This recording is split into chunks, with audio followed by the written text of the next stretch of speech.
Hello students, कैसे हैं आप सब लोग। एकदम बढ़िया हैं सब लोग, ठीक है। तो आज हम लोग चर्चा करने जा रहे हैं कि हिंदी के जो वाक्य हैं उनकी इंग्लिश कैसे बनाते हैं, यानी हिंदी टू इंग्लिश ट्रांसलेशन कैसे किया जाएगा। इसके पहले वाले वीडियो में हम लोग चर्चा कर चुके हैं कि जो हिंदी का वाक्य दिया रहेगा उसे आप कैसे पहचानेंगे कि वो किस टेंस का है। अगर हिंदी में दिए हुए वाक्य का आप टेंस पहचान लेते हैं तो नंबर 2 पे अब बात ये आ जाएगी उस टेंस के नियम हम कैसे लगा दें। पहले तो पहचानना ये जरूरी है कि टेंस कौन सा है और फिर उसे इंग्लिश में कन्वर्ट कैसे करें, यानी ट्रांसलेट कैसे करें। तो आइए आज के वीडियो में हम लोग देखते हैं कि हिंदी के दिए हुए वाक्य की अगर हमें इंग्लिश बनानी है तो हमें क्या करना होगा। सबसे पहले तो हम देख लेते हैं जो वर्ब होता है उसकी कौन कौन सी फॉर्म हमें ध्यान रखनी है।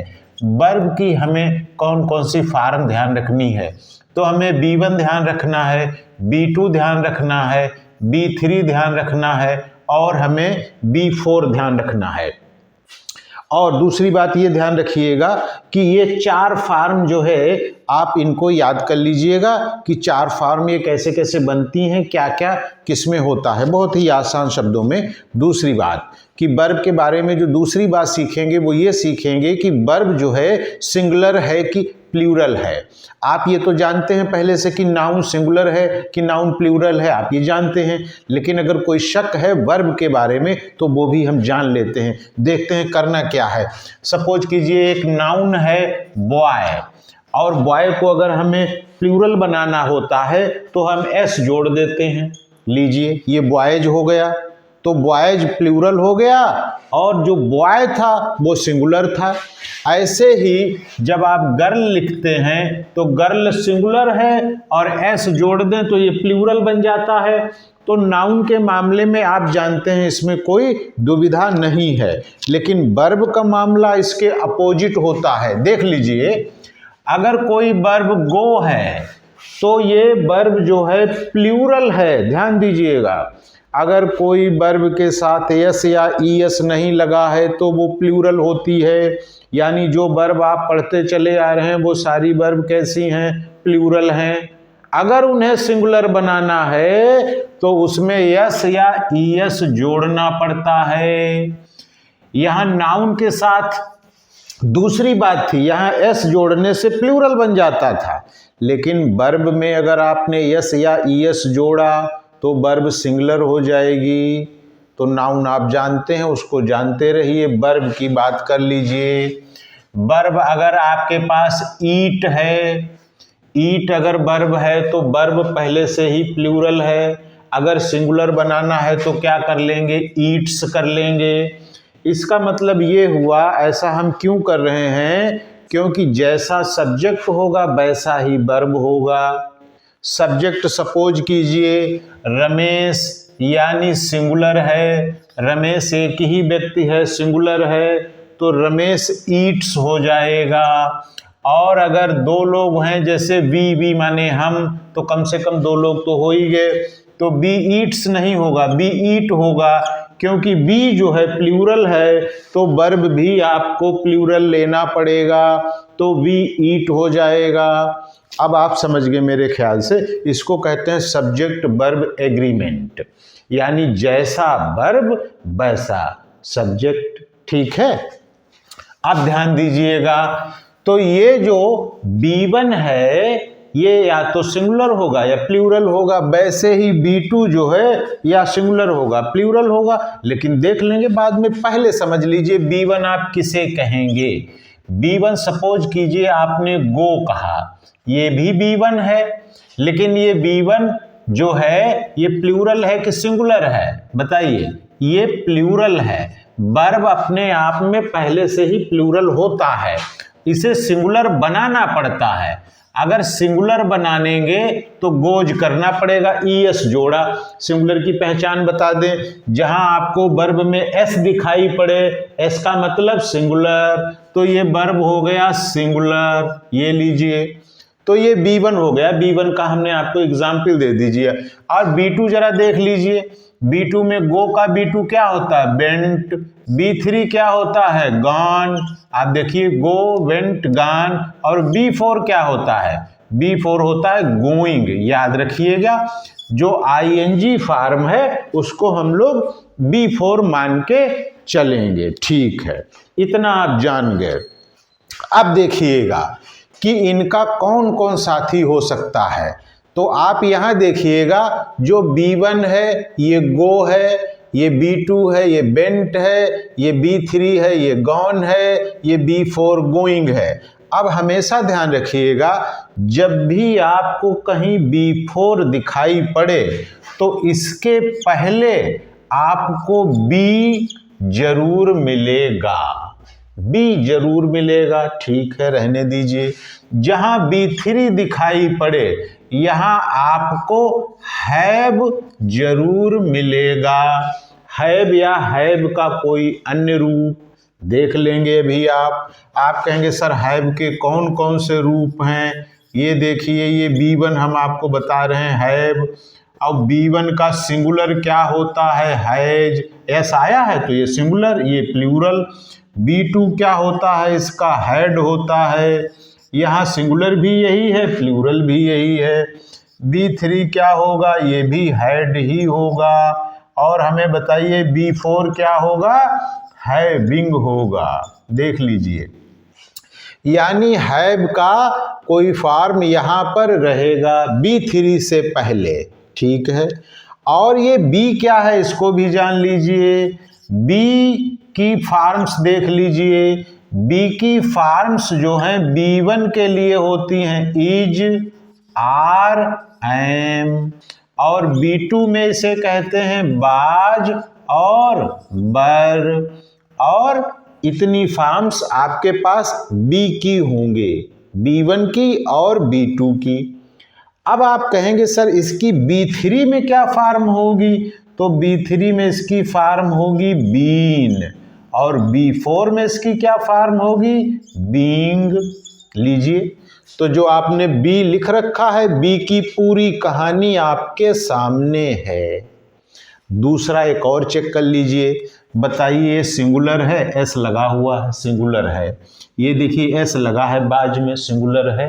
ये प्लूरल है, ये प्लूरल है, और ये तो आई के साथ ही आता है। बस आप यहाँ आ जाइए, B3 में बीन और B4 में गोइंग, या फिर बीइंग कहिए।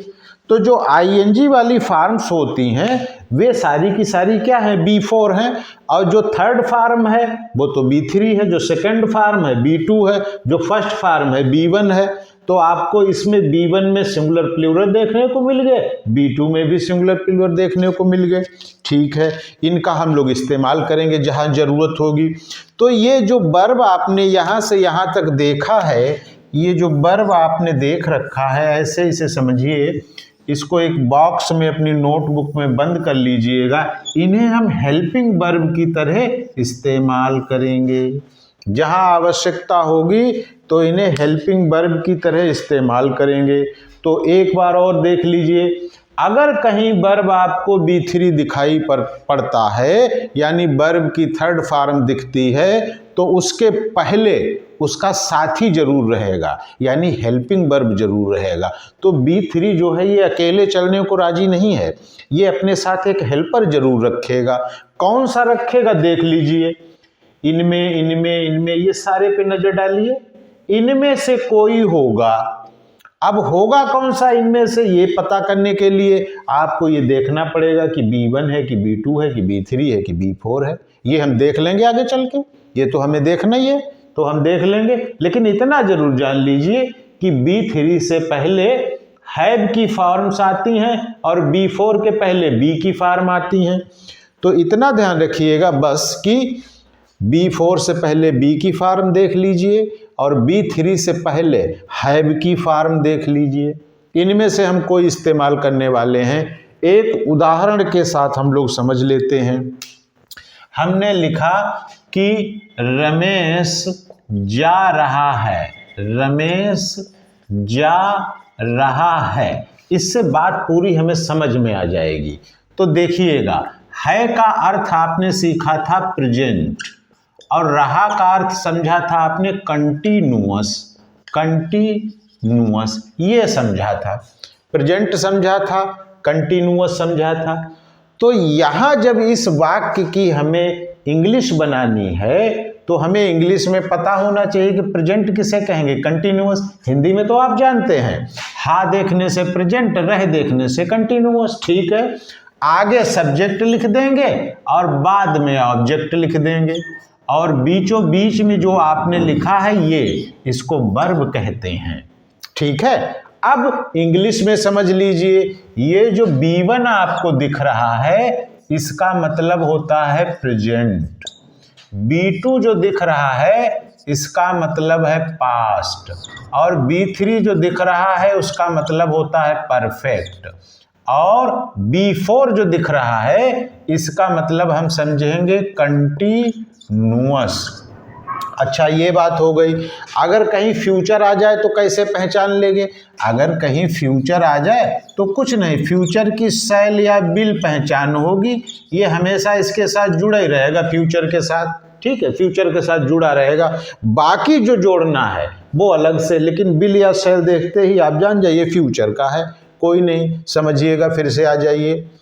ये आपने कहा है का मतलब प्रेजेंट, रह का मतलब कंटिन्यूअस, ठीक है। सब्जेक्ट में हम लिखेंगे रमेश, तो पहले हम सूत्र बना लें। सब्जेक्ट, प्रेजेंट का मतलब क्या होता है, B1 या B2? देख लीजिए, प्रेजेंट का मतलब होता है B1, तो प्रेजेंट के नीचे आप लिख दीजिए B1।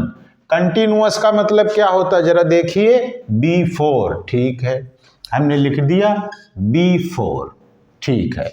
अब आप देखिएगा B4 कंटिन्यूअस है, तो आप देखिए यहां जाने की अंग्रेजी क्या होगी, गोइंग होगी, गो होती है ना, और जब B4 लगाएंगे तो क्या हो जाएगा, गोइंग, ठीक है।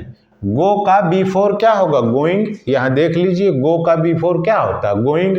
ऑब्जेक्ट यहां है नहीं तो छोड़ दीजिए, जब है नहीं तो कोई बात नहीं।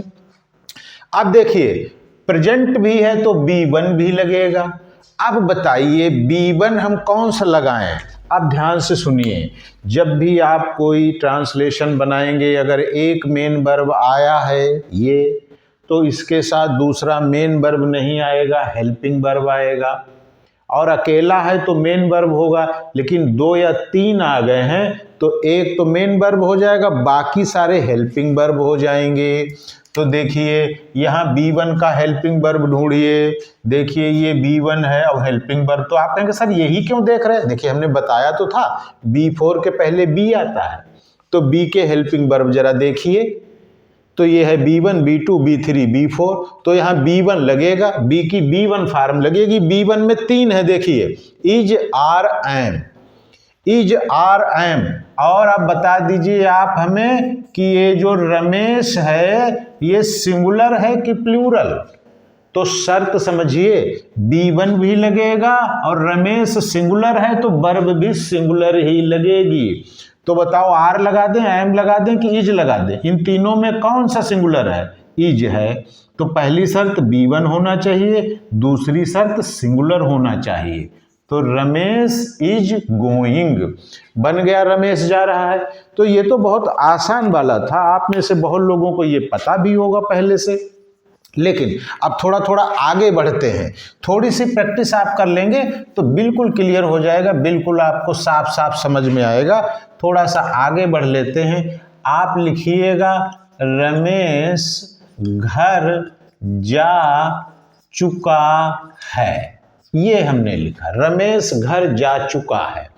अब हमें बताइए, है से आप समझ जाते हैं ये प्रेजेंट है। अच्छा, ये जो समझने वाली बात है, इसके पहले वाला वीडियो देख लीजिएगा, उसमें हमने सिखाया है कैसे पहचानेंगे। और चुक का अर्थ होता है परफेक्ट, तो प्रेजेंट परफेक्ट, यानी इस टेंस का नाम है प्रेजेंट परफेक्ट। और प्रेजेंट के लिए आप कहेंगे सर B1 लगता है, परफेक्ट के लिए B3 लगता है, और बाद में ऑब्जेक्ट और पहले सब्जेक्ट। लीजिए फार्मूला बन गया, चलो बनाते हैं। देखिए सब्जेक्ट में है बच्चा रमेश, ठीक है, और जो लास्ट वाला वर्ब है वो पहले लिख लेंगे, वही तो मेन वर्ब होता है, तो मेन वर्ब लिख लीजिए B3। जाने का B3 क्या होता है भाई, गो, वेंट, गॉन, B3 गॉन होता है, तो आपने गॉन लिख लिया, लीजिए गॉन लिख लिया। ऑब्जेक्ट क्या है, घर, तो टू द होम, ये आपने इतना लिख लिया, टू द होम। अब देखिए, अब यहां बीच में आपको ये भरना है, ध्यान दीजिए। अब गॉन आ गया है, यानी B3 आ गया है। B3 अपने साथ किसको लेकर चलता है बताइए जरा, यहां देखिए। B3 अपने साथ हैव को लेकर चलता है, और B3 हैव को लेकर चलता है, तो B3 के साथ हैव की कौन सी फॉर्म लगेगी बताइए। आप कहेंगे सर B1 वाली फॉर्म लगेगी, B1। तो अब हैव का B1 क्या होता है, हैव ही होता है, एक हैज होता है। ठीक, आप ये जान गए कि हैव या हैज में से कोई लगेगा। अब बताइए लगेगा कौन सा, रमेश सिंगुलर है कि प्लूरल है, सिंगुलर है, एक ही व्यक्ति तो है, तो हैव लगाएं कि हैज, बताइए सिंगुलर कौन है, यस लगा हुआ है, यही सिंगुलर है। तो Ramesh has gone to the home बन गया। फिर से एक बार सुन लीजिए, रमेश घर जा चुका, हिंदी में पहचान लीजिए, है का मतलब है प्रेजेंट, चुका का मतलब है परफेक्ट, बात खत्म। आगे सब्जेक्ट, बाद में ऑब्जेक्ट लगा दीजिए। सब्जेक्ट रमेश पहले लिख दीजिएगा, और ऑब्जेक्ट में है घर, लिख दिए टू द होम। कहाँ जा चुका है, टू द होम जा चुका है। अब बीच में वर्ब बनाइए, B3 पहले लिख लीजिए। यहाँ हमें B1 लिखना है, B1 तो हमें लिखना है, ये तो ठीक है, हम समझ गए। लेकिन हमें ये बताइए B1 लिख किसका दें, तो ये मेन वर्ब है, इसका हेल्पिंग वर्ब ही तो लिखेंगे। तो B3 का हेल्पिंग वर्ब होता कौन है, इधर आइए, B3 का हेल्पिंग वर्ब हैव होता है। आप हैव दिमाग में बिठा लीजिए। अब यहाँ हमें बताइए रमेश सिंगुलर है कि प्लूरल, तो आपने कहा सिंगुलर है, तो हैव का सिंगुलर क्या होता है, हैज। तो Ramesh has gone to the home. एक और बना लेते हैं थोड़ा प्रैक्टिस के लिए, और इसके बाद हम आपको, अगर आप समझ गए हैं तो एक बढ़िया एक्सरसाइज बनवाएंगे नेक्स्ट वीडियो में। लेकिन थोड़ा सा पहले समझ लीजिए, हमने आपसे कहा राधा 4 घंटे से पढ़ रही है, राधा 4 घंटों से पढ़ रही है। अब बताइएगा आप, अब बताइए क्या हमें करना है, तो ढूंढ लीजिए पहले, पहचानिए। है का मतलब प्रेजेंट, बहुत बढ़िया। अब प्रेजेंट का मतलब B1, बहुत बढ़िया। 4 घंटे, 4 घंटे का मतलब परफेक्ट, तो प्रेजेंट परफेक्ट, बहुत बढ़िया। तो ये कैसा हो जाएगा, B3। पढ़ रही, रहा रही का मतलब कंटिन्यूअस, कंटिन्यूअस का मतलब B4। ऑब्जेक्ट इसमें क्या है, 4 घंटे हैं, 4 घंटे लिख लेंगे। चलिए तो लिखिए, सब्जेक्ट इधर, ऑब्जेक्ट इधर, तो वहां पर हम लोग समय लिख लेंगे। 4 घंटे के लिए हम लोग लिखते हैं फॉर 4 आवर्स, ठीक है। और अगर होता 4 बजे से तो सिंस 4 o'clock हो जाता, घड़ी का टाइम जो है सिंस 4 o'clock कर लेते। इस पर लंबी चर्चा करेंगे बाद में, अभी थोड़ा सा आप समझ लीजिएगा। तो आपने लिखा राधा, ये देखिए राधा, और यहां लिखिए फॉर 4 आवर्स, ये हो गया। बीच में वर्ब लिखना है, तो सबसे राइट हैंड साइड में जाइए, B4। पढ़ने का B4 क्या होता है, रीड, रेड, रेड, और रीडिंग, रीडिंग होता है, ING वाला होता है। आपने लिख दिया रीडिंग, लीजिए। मेन वर्ब जब आपने लिख दिया तो जो B3 लिखेंगे वो हेल्पिंग वर्ब लिखेंगे। तो B4 का हेल्पिंग वर्ब ढूंढिए, B4 का हेल्पिंग वर्ब B होता है, और B के इतने रूप देखिए, B के इतने रूप, और B4 के जो B के रूप हैं B3 में मिला लीजिए। लिखिए बीन लिखा है, बीन लिखा है, लिख दीजिए। आपने लिख दिया बीन। अब हमें बताइए, जब B3 लिख दिया है तो B3 का भी तो दोस्त साथ में आएगा, B3 का भी तो हेल्पिंग वर्ब आएगा, यानी यहाँ 2 हेल्पिंग है। तो B3 का हेल्पिंग वर्ब ढूंढिए। देखिए B3 ये है, हेल्पिंग वर्ब हैव है, आ जाइए हैव पे आ जाइए आप। हैव यानी B1 जो हैव है वो सिंगुलर लिखें कि प्लूरल, राधा सिंगुलर है तो हम लिखेंगे has. Radha has been reading for 4 hours, बन गया। तो जितने भी सेंटेंसेज हैं हिंदी से इंग्लिश में बनाने के लिए वो आप इस तरीके से बना सकते हैं। अब जरा सा रुक जाइए, एक ही मिनट समझ लीजिए। राधा 4 घंटों से नहीं पढ़ रही है, जरा देख लिए, 4 घंटों से नहीं पढ़ रही है, तो इसमें क्या ही हमने कर दिया, निगेटिव ही तो बना दिया। तो क्या लिख देंगे, राधा माफ कीजिएगा, Radha has not been reading for 4 hours. लीजिए, has not been reading for 4 hours, इसमें कोई कठिनाई नहीं है। और अगर कोई कह दे कि क्या राधा, देखिएगा हमने इंट्रोगेटिव बना दिया, क्या राधा, जैसे ही क्या पूछे इस हैज को बाहर कर दीजिए। लीजिए, has Radha not been reading for 4 hours. यानी कोई सा भी पहले एक वाक्य हिंदी में लिख लीजिए और उसकी 3, 4, 5 फार्म जितनी आपके दिमाग में आती हैं उनको लिख के खुद भी बना दीजिए। और अगर नहीं लिख पा रहे हैं तो कोई बुक वगैरह उठा लीजिए, उसमें देख लीजिए, कोई भी लिखिएगा वाक्य, उसको इंग्लिश में बनाने की कोशिश कीजिएगा इसी मेथड से। आप ये जरूर ध्यान रखिएगा, सब्जेक्ट लिख लीजिएगा, ऑब्जेक्ट लिख लीजिएगा, और साथ ही साथ एक काम कीजिएगा कि वर्ब में आपको चेक क्या करना है। वर्ब में सबसे पहले चेक कर लेना कि मेन वर्ब कौन सी है, वो लिख लेना। फिर देख लेना मेन वर्ब का साथी कौन है। अगर B2 आया तो देखिए कोई नहीं है, B1 आया तो कोई नहीं है, तो ये गए कहाँ, क्या B1 B2 के साथी होते ही नहीं, होते हैं, वो विषम परिस्थिति में होते हैं। हम अभी आपको बताएंगे वो कौन सी विषम परिस्थिति है। लेकिन B3 के साथी हैव होते हैं, B4 के साथी बी होते हैं, बी के कई रूप हैं देख लेना, हैव के कई रूप हैं देख लेना, और साथ में सिंगुलर और प्लूरल देख लेना। और आप कहेंगे सर चलते चलते ये भी बता दिए B1 और B2 के साथी कौन है, इनके साथी इमरजेंसी में आते हैं। देखिए कैसे, B1 का साथी है डू, ये सामान्यतः नहीं आएगा, कब आएगा, जब निगेटिव और इंट्रोगेटिव होगा। मैं आम खाता हूँ, आई ईट मैंगो, मैं आम नहीं खाता हूँ, आई डोंट ईट मैंगो। जैसे ही निगेटिव आया वैसे ही डू आ गया। लेकिन डू को अगर सिंगुलर लिखना हो तो क्या लिखोगे, डज, ये तो प्लूरल है डू, और इसका सिंगुलर क्या हो जाएगा, डज। वैसे ही B2 में क्या आएगा, डिड। अच्छा, डिड का प्लूरल क्या होता है, डिड ही होता है, तो डिड सिंगुलर भी है और डिड प्लूरल भी है। तो सिंगुलर सब्जेक्ट के साथ और प्लूरल सब्जेक्ट के साथ दोनों के साथ डिड चलेगा। और डू का अगर सिंगुलर लिखना है तो डज हो जाएगा। और सामान्यतः ये B1 और B2 के साथ नहीं आते।